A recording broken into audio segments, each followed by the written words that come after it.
ডলুরা গণকবর। 1971 সালে বাংলাদেশের স্বাধীনতা যুদ্ধে নিহত 48 জন শহীদ মুক্তিযোদ্ধার গণসমাধি।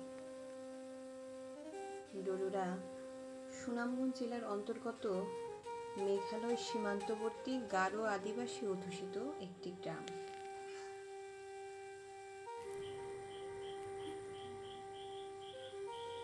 এখানে লেখা আছে 42 জন শহীদের কবর, কিন্তু আছে 43টা।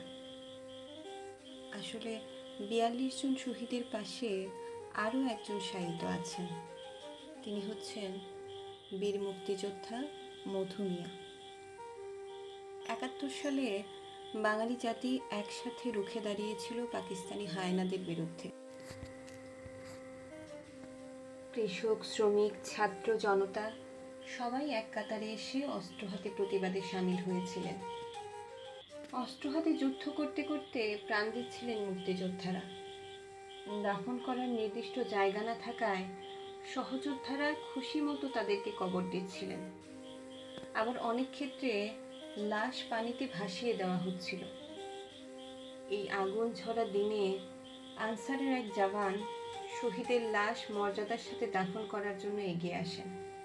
তিনি আবুল কালাম ওরফে মধু মিয়া। যুদ্ধে শহীদের জন্য তিনি কবরের জায়গা খুঁজতে থাকেন। বাংলাদেশ ভারত সীমান্তে নিজের দখলে থাকা সরকারি খাস জায়গাকেই উপযুক্ত হিসেবে বিবেচনা করেন।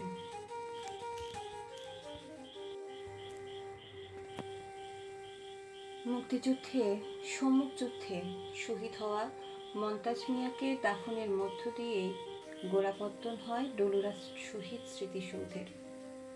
তারপর আর থেমে থাকেননি মধু মিয়া। যেখানেই খবর পেয়েছেন মুক্তিযোদ্ধা শহীদ হয়েছেন, সেখানেই তিনি ছুটে গেছেন।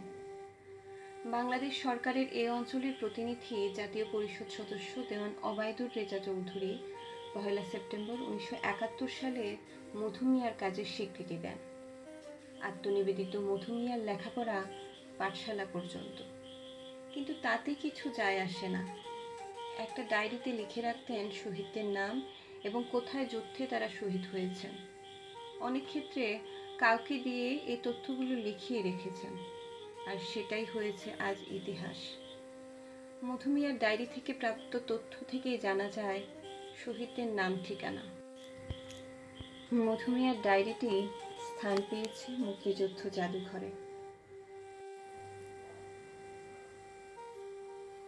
মধু মিয়ার ডায়েরি থেকে সংগৃহীত তথ্য মোতাবেক 42 জন মুসলিম শহীদকে দাফন করা হয়েছে এবং 6 জন হিন্দু মুক্তিযোদ্ধাকে ডলুরাতে দাহ করা হয়েছে।